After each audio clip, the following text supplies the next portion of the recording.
Cette année, l'association Assurance Prévention, qui est l'émanation de France Assureurs, qui regroupe tous les assureurs en France, a souhaité faire une nouvelle étude scientifique sur la vigilance au volant. Nous avons fait plusieurs études les années passées, depuis 2019, sur la somnolence au volant, sur les impacts de la nutrition au volant par exemple.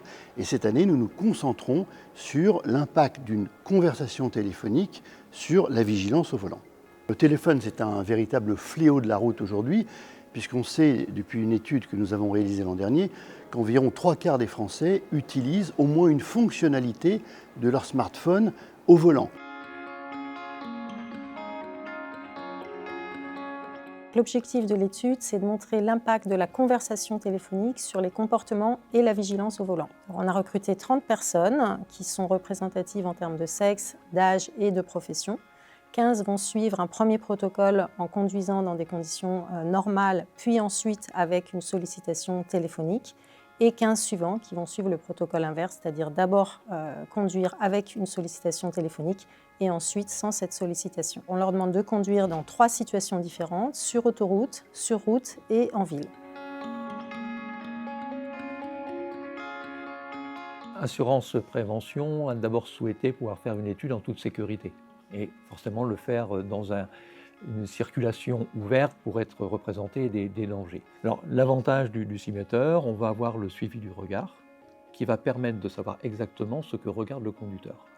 Où, quand, pendant combien de temps. Donc on va délimiter toutes les zones, à l'avant, à l'arrière, le compteur de vitesse, le guidage du GPS, et on va identifier toutes les intersections, toutes les situations à risque, toute la signalisation, les directions à suivre, les radars, et on va savoir en permanence si le conducteur a bien pris en compte toutes les situations de la route et est-ce qu'il s'est adapté, et y a-t-il une différence entre être concentré au volant ou avoir une conversation téléphonique.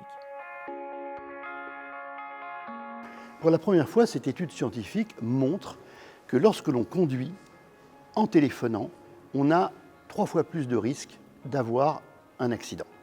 Autre chiffre intéressant de cette première étude scientifique, c'est que lorsqu'on a une conversation téléphonique au volant, cela augmente de 84% la possibilité de se tromper avec son GPS et donc de faire une erreur ensuite de comportement sur la route. Un autre chiffre qui nous interpelle, c'est que les conducteurs sont également 2 fois plus flashés que les autres lorsqu'ils ont une conversation au volant. Et puis ils font aussi beaucoup plus d'excès vitesse, c'est plus 20%.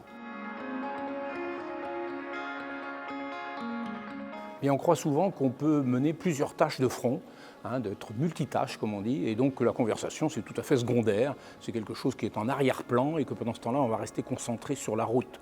Or, l'étude qui a été faite montre qu'on reste concentré sur la route apparemment, alors qu'en réalité, la conversation commence à prendre le premier plan. Et quand elle passe au premier plan, à partir de ce moment-là, tout le reste disparaît. C'est une toile de fond, si vous voulez, dans laquelle vous n'êtes pas engagé. Et c'est ça la différence, parce que dans une conversation, tout au moins une conversation intéressante, on finit par effectivement s'engager, par réagir émotionnellement. On imagine même des situations avec l'interlocuteur. Et on est quelquefois carrément immergé quand on a des discussions absolument passionnantes. Et dans ce moment-là, eh bien, on ne peut pas mettre au même niveau cognitif les imaginations et l'engagement que l'on a avec l'interlocuteur et ce qui se passe sur la route, alors que quand on est au volant, on doit en permanence avoir la même vigilance et ne pas s'autoriser à laisser passer tous les événements en réagissant du coup trop tard.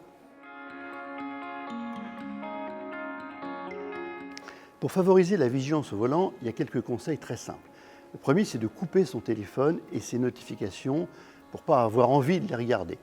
Le deuxième, c'est de, éventuellement, donner son téléphone à un passager qui peut vous dire ce qui se passe et si on vous appelle ou si on vous envoie une notification.